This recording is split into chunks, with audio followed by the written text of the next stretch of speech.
Every time I see a baby boomer complaining about kids these days buying avocado toast, I want to show them some math, because apparently nobody told them that avocado toasts cost $12 while houses cost $500,000. Look, I'm 26. I'm an architect. I literally design houses for a living, and even I'm looking at the housing market thinking, did someone accidentally add an extra zero to these prices? But here's what's really wild. Older generations keep saying we're just lazy or bad with money. Meanwhile, we're out here needing 6 years of median income to buy a house that cost boomers 3 years of income. So let's settle this once and for all. Are millennials and Gen Z actually screwed, or are we just terrible at adulting? I looked at the real numbers, and honestly, we might be more screwed than I thought. The housing reality check.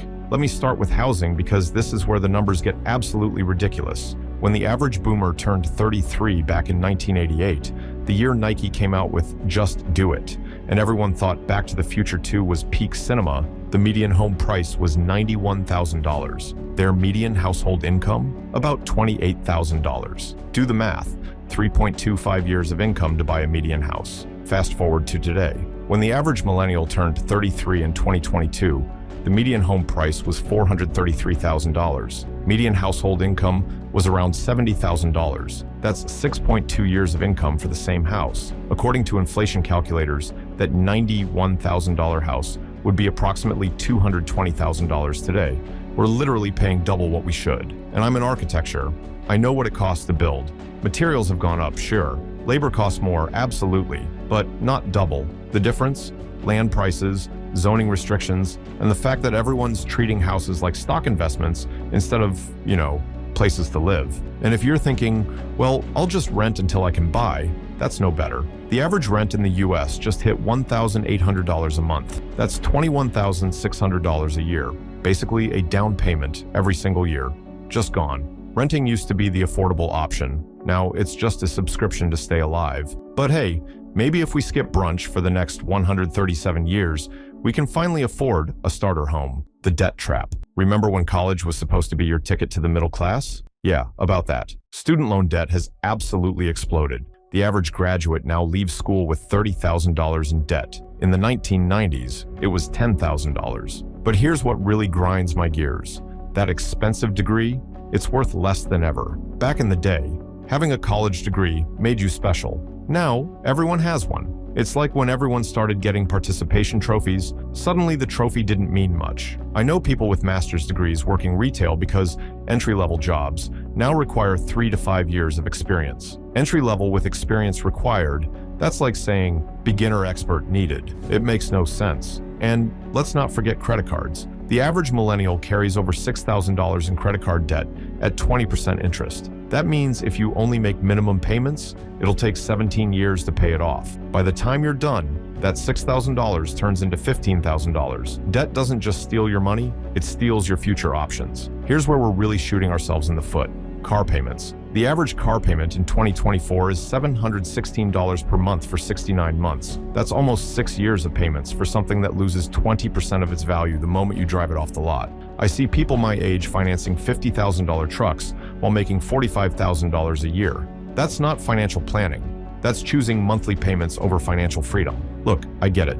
Cars are freedom, they're status. They're also the fastest way to stay broke forever. Here's some quick math. If you invested that $716 monthly payment instead of buying a fancy car, in 30 years you'd have $878,000. I get why we want nice cars, but here's the trade-off you're making. So why is this happening? It's not just one thing. It's like the perfect storm of financial disasters. First, there are way more of us competing for the same stuff. The US population has grown massively, but the number of houses hasn't kept up. More demand, same supply, higher prices. Economics 101. Second, we're getting married later and staying single longer. Boomers paired up early and had 2 incomes attacking house payments. We're trying to buy houses on single incomes while still figuring out if we want to share Netflix passwords. Third, everything got financialized. Houses, education, cars, they all became investment vehicles instead of just things you need. When Wall Street starts buying up single-family homes as rental properties,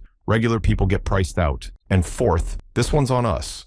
We're really bad at saying no to stuff. Social media convinced us we need to look successful before we actually are successful. But hey, at least we've got TikTok dances to distract us while we hand over half our paychecks to landlords. The brutal truth about your money. Here's what nobody wants to admit. 73% of millennials live paycheck to paycheck. That's not because we're buying too much avocado toast. That's because the math literally doesn't work anymore. The old rule was spend 30% of income on housing. If you make $50,000, that's $1,250 for rent. Good luck finding anything decent for that in most cities. You're looking at $1,800 to $2,200 for a basic apartment, which is 43 to 53% of your income. Cars? The rule says 10% of income maximum. At $50,000, that's $417 monthly. Remember that $716 average payment? Yeah, we're spending 17% instead of 10%. When your two biggest expenses are already eating 60% of your income before taxes, food, and everything else, no wonder everyone's broke.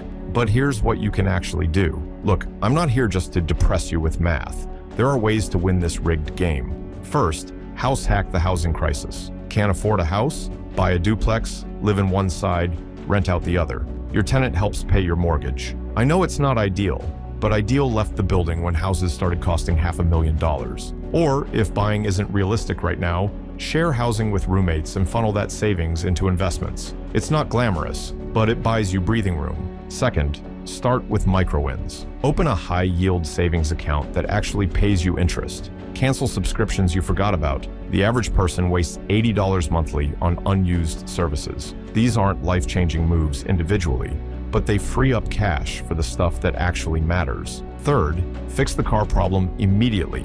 If your car payment is over $400, you're bleeding money every month. Buy a reliable used car for $15,000 and invest the difference. Your Instagram followers won't pay your retirement bills. Fourth, skill up faster than college can teach you. Learn high-income skills online: coding, digital marketing, sales. I'm in architecture, but I also do YouTube and online business. Multiple income streams aren't just smart, they're necessary. Fifth, automate your investing. Set up automatic transfers to a Roth IRA. Even $200 monthly for 30 years becomes $525,000. That's your screw you, I'm retiring fund. The system's rigged, but it's not impossible. You just have to play smarter, not harder. Here's the mindset shift that changes everything. Stop thinking in decades. Start thinking in small wins. You don't need to solve the housing crisis by yourself, but you can save $200 this month. You can cut one car payment and redirect it into investments. Over time, those tiny wins stack into freedom. That's how regular people actually escape the system. The real choice. Here's the thing. Every generation thinks they had it harder. Boomers dealt with 18% mortgage rates in the 1980s. Gen X dealt with recessions and corporate downsizing. But the numbers don't lie. Housing costs, education costs, and basic living expenses have outpaced wages by ridiculous margins. We're not making this up. The choice isn't whether the game is fair, it's not. The choice is whether you're going to learn the new rules and win anyway, or keep playing by outdated advice and stay broke. Stop comparing yourself to what boomers had at your age. They bought houses for the price of our cars and went to college for the price of our textbooks. Different game, different rules. Focus on what you can control: your spending, your income, your investments, and your mindset. The math is brutal, but it's not hopeless. You just have to be smarter than the system trying to keep you broke. Sure, we've got better internet than boomers did, so use it. Learn the game, play smarter, and stop letting the system win. If this video opened your eyes to how rigged the game really is, hit that like button and subscribe for more honest breakdowns about money, investing, and building wealth in a world that doesn't want you to succeed. And if you're thinking about buying a house in this crazy market, check out my video, Don't Buy a House Until You Watch This. It'll save you from making expensive mistakes that could cost you tens of thousands.